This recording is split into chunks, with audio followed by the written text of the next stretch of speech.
श्री हनुमान जी महाराज का प्रागट्य है। फिर गतिमान, रतिमान, मतिमान, कैतिमान, रतिमान, ऐसे हनुमान जी के 5 भाई और तो 6 भाइयों का जन्म हुआ। 6 गतिमान।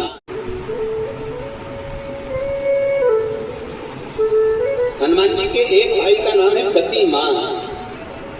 क्या नाम है? गति।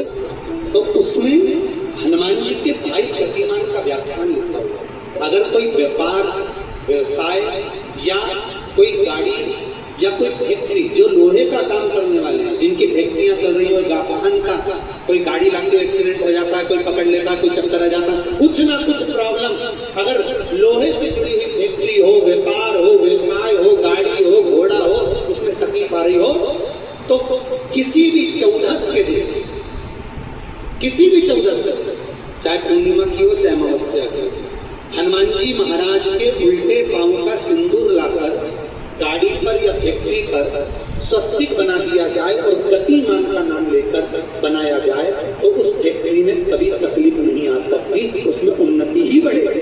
हनुमान जी के भाई गतिमान का स्मरण करें। गतिमान, यहां तक गतिमान का स्मरण किया गया है। अगर किसी पति पत्नी में झगड़ा चल रहा हो, प्रेम नहीं बढ़ रहा हो, बहुत क्लेश हुई और अदालत में बात पहुंच गई, तलाक होने वाला है, तो भी गतिमान का नाम लेकर हनुमान जी के मंदिर में एक ध्वजा लगा दी जाती है और उस पर ध्वजा पर स्वस्तिक बना दिया जाता है गतिमान का नाम लेकर। तो पति पत्नी का प्रेम वापस बढ़ जाता है और तलाक नहीं होता है। जिसका तलाक नहीं चाहिए, अगर मन से सोच के बैठे कोई व्यापार नहीं चलता हो, दिक्कत आ रही हो, तो हनुमान जी के दूसरे नंबर का भाई गतिमान का स्मरण करो। हनुमान जी के उल्टे पांव का सिंदूर लाकर गतिमान का नाम लेकर स्वस्तिक बना दिया जाए व्यापार वाली जगह पर, तो व्यापार अच्छा चलने लगता है। कोई व्यक्ति पैसा खा गया, नहीं दे रहा, बहुत परेशान हो गए, मांग कर दे गए, नहीं दे रहा, हाथ जोड़ लिया, पांव जोड़ लिया, सब कुछ कर लिया, नहीं दे रहा, तो हनुमान जी के तीसरे नंबर का भाई रतिमान, रतिमान, गतिमान, रतिमान, रतिमान का नाम लीजिए। पीपल के पत्ते पर लाल सिंदूर से जो व्यक्ति पैसा लेकर गया उसका नाम लेकर बहते हुए पानी में अपनी कामना कर रतिमान का नाम लेकर छोड़ दीजिए। 15 दिन में रतिमान ऐसी उतावली मानक मचाता है कि उसको हाथ जोड़कर वो खुद फोन लगाकर बोलता, भैया तेरा मैं पैसा लौटा दूंगा। रतिमान का स्मरण किया जाए। रतिमान आंकड़े के पत्ते की जो माला होती है, ये माला कार्य की सिद्धि के लिए होती है। इसमें एक एक आंकड़े के पत्ते पर सीताराम लिखा जाता है। मात्र एक पत्ता ऐसा होता है जिस पत्ते पर सीताराम नहीं लिखा जाता। 108 पत्ते में से एक पत्ता, बस उस पत्ते को हथेली में रखकर उल्टा हाथ आपको रखना है और अपनी कामना कर उस पत्ते को बांध देना है। ये जरूरी नहीं है कि 25 के बाद बांधो, 50 के बाद बांधो या 100 के बाद बांधो, आपकी मर्जी पड़े। उस खाली पत्ते को कहीं पर भी बांध दीजिए और उस माला को अपनी कामना कर श्री हनुमान जी महाराज को समर्पित कर दीजिए महाराज। इसके लिए कोई तिथि, कोई दिन, कोई वार निश्चित नहीं है। बस ये माला जब हनुमान जी को चढ़ जाए तब एक घी का और एक तेल का दिया हनुमान जी के सम्मुख में लंबी बाती का लगा देना महाराज। एक घी का और अपनी कामना कर आप आ जाइए। आपकी वो कामना 2.5 महीना या 3 महीना, इससे ज्यादा नहीं जाएगा, वो कामना बाबा पूरी करेगा। क्योंकि शिव और हनुमान ये सब एक ही स्वरूप है। अब आप कहेंगे महाराज जी ये कौन से पुराण से लिया है, तो आप इसको लिंग पुराण के अंदर देख सकते हैं। आप गीता प्रेस गोरखपुर की लिंग पुराण लीजिए, उसके अंतर्गत आप इसका व्याख्यान वर्णन पढ़ सकते हैं। महाराज एक एक क्रम हमारे शास्त्रों का हम उसको बस ज्ञात करें, हम इधर उधर डोले नहीं। हमारी पुराणों में इतने लेख लिखे गए हैं, उसको ही अगर हमने निकाल लिया तो हम जीवन में सुख पा सकते हैं, हम दुखी नहीं हो सकते। श्री हनुमान जी महाराज का प्रगट पंचमुखी हनुमान का एक स्मरण, पंचमुखी हनुमान का एक भाव। जैसे बहुत ज्यादा तकलीफ अगर व्यक्ति को हो गई है, बहुत कष्टमय जीवन चल रहा है, हार गए हर जगह से और तकलीफमय जीवन चल रहा है, तो पंचमुखी हनुमान का एक शिव महापुराण का और स्कंद पुराण का एक बड़ा सुंदर मंत्र है। उस मंत्र का एक बार हमारे साथ में बोले, ओम नमो हनुमते रुद्र अवताराय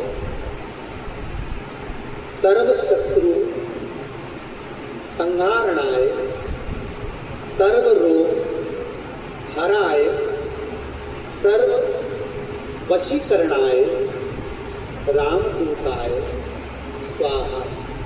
बस इस मंत्र को हाथ में काली तिल लेकर, एक जौ लेकर और गूगल लेकर, थोड़ा सा उसमें गाय का घी डालकर, कंडे को या अग्नि को जलाकर इस मंत्र का 11 बार 21 बार जाप कर कर अपनी कामना कर कर छोड़ दीजिए।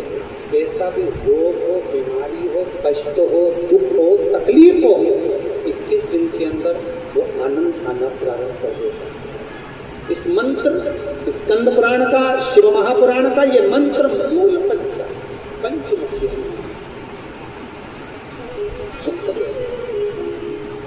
और एक और चीज याद रखिए हमारे, यदि कोई काम के लिए जा रहे हो, कोई व्यापार के लिए जा रहे हो या नौकरी करने के लिए जा रहे हो और लगी नहीं रही, बहुत तकलीफ पा रहे हो, सर्विस ही नहीं लग रही, बहुत कष्ट में हो, तो निवेदन करूंगा 5 पीपल के पत्ते पर बेसन के 5 लड्डू घर में बने हुए, गाय के घी के 5 लड्डू रख लो।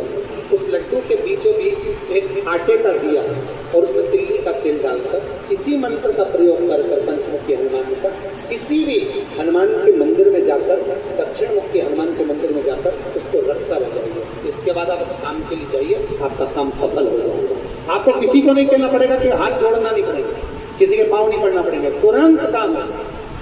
और इस मंत्र का स्मरण कर कर पंचमुखी हनुमान का भूतेश्वर जो मंत्र है सुख। आज तक हनुमान चालीसा पढ़ना नहीं है, आज तक कोई चालीसा, चाहे गायत्री चालीसा हो, लक्ष्मी चालीसा हो, शिव चालीसा हो, पढ़ना ही नहीं आती। बस बैठ गए भगवान के सामने और पढ़ लिया आसन लगा के। नहीं नहीं नहीं, चालीसा पढ़ने का भी एक नियम है। अगर कोई लक्ष्य लेकर पढ़ रहे हो तो उसका एक नियम है।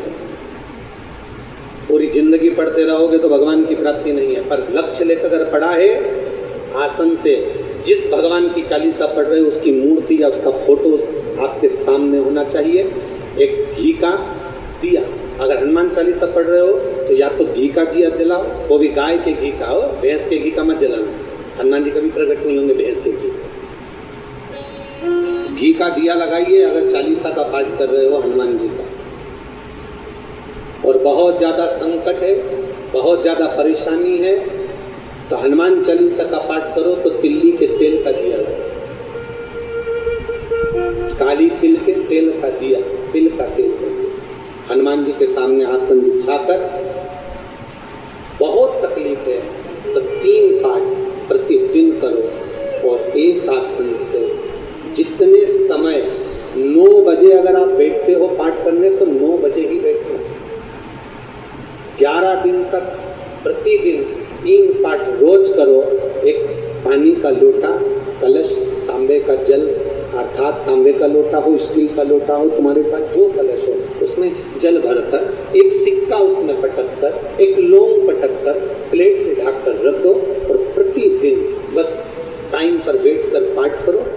11 दिन पूर्ण होंगे, जिस कामना से आपने पाठ करा बस तो सिक्का वो लौंग कलश में से निकाल लो, जल का आचमन करो और जिस काम के लिए करा है वो जल उस प्रयोग में ले।